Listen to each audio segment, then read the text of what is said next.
আমি এখন যে গল্পটি পাঠ করে শোনাব সেটা ফেসবুক থেকে পাওয়া এবং ভীষণ বাস্তবধর্মী একটি গল্প।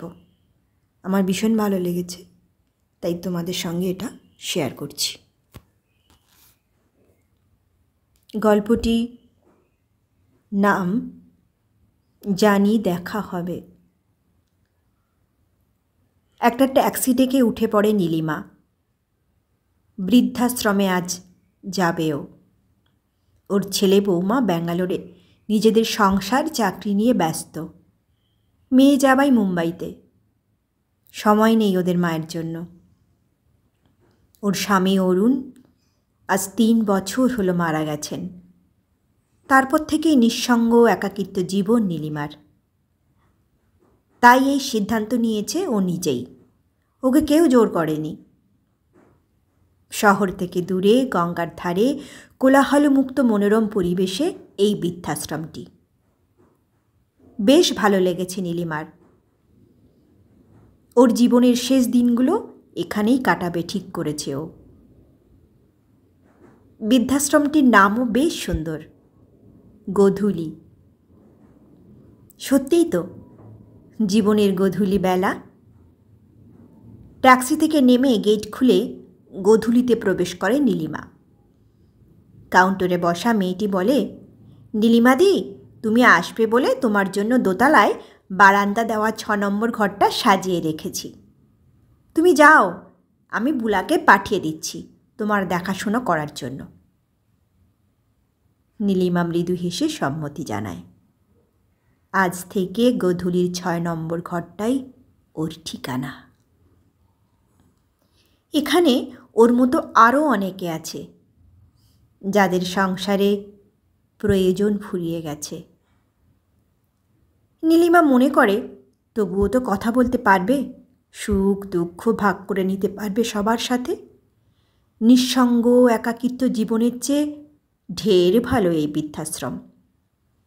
জীবনের শেষ মুহূর্তে কেউ না কেউ তো ওর পাশে থাকবে এই বৃদ্ধাশ্রমের। এইসব ভাবনাই ওকে আজ এইখানে নিয়ে এসেছে। দোতলার 6 নম্বর ঘরে যাবার সময় হঠাৎই নীলিমার চোখ পড়ে 2 নম্বর ঘরের দিকে।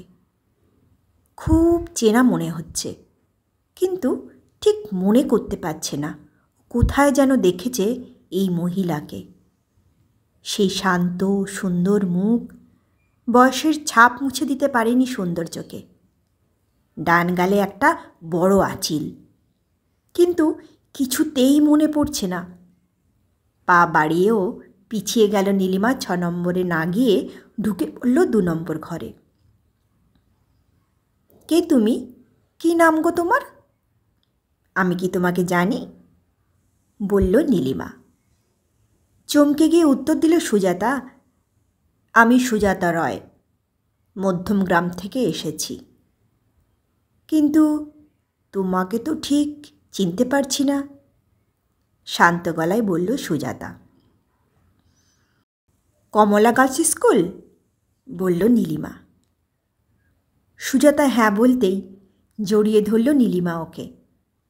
বলল, সুজাতা, আমি তো নীলিমা, চিনতে পারছিস? আজ কত বছর পর। কান্না আর ধরে রাখতে পারল না দুজনে।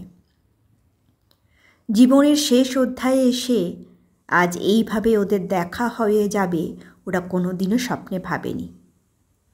ক্লাস 10 পাস করার পর সুজাতার বিয়ে হয়ে গিয়েছিল দিল্লিতে। তখন তো আর এত ফোন ছিল না, আর কোনো দিন খুঁজে পায়নি নীলিমা ওকে।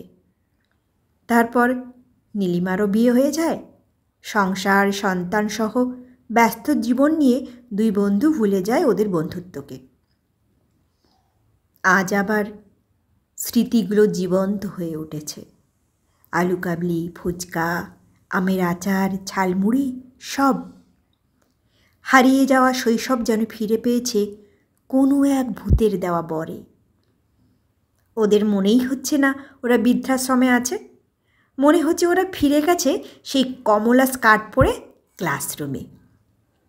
ওদের গল্প হাসি শুনে পাশের ঘরে অন্য মহিলারাও এসে গেছে দেখতে। বুলা অবাক হয়ে দেখছে সুজাতার দিকে। অচেনা লাগছে আজ ওকে। প্রায় 1 বছর হলো সুজাতা গোধূলিতে এসেছে। ওর বর মারা যাওয়ার পর ওর অনিচ্ছা সত্ত্বেও ওর ছেলে বৌমা জোর করে এখানে রেখে দিয়ে গেছে ওকে। কোনো দিন কেউ ওকে ভালো করে হাসতে দেখেনি, শুধু চোখের জল ফেলতে দেখেছে। আর দেখেছে ছেলের ফোনের অপেক্ষায় সারা দিন বসে থাকতে। বুলা চিৎকার করে বলে, দেখো সবাই দেখো, বন্ধু পারে আর এক বন্ধুর মুখের হাসি ফোটাতে, সব ব্যথা ভুলিয়ে দিতে। সবাই একসাথে করতালি দিয়ে ওঠে। নীলিমা বলে, আমরা বাঁচব সুজাতা, জীবনের শেষ দিনগুলো শুধু নিজেদের জন্য। পাশের ঘরের মিতালিদি গান ধরে, প্রাণের সখা এসো মোর প্রাণে।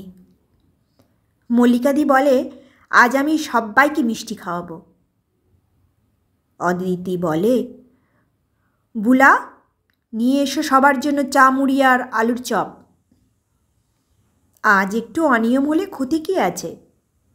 বুলা বলে, আজ কারো বাড়ি থেকে কুলাঙ্গার ছেলে মেয়ে ফোন করলে বলে দেব তোমাদের মায়েরা আজ ভীষণ ব্যস্ত। সবাই অনাবিলভাবে হেসে ওঠে একসাথে।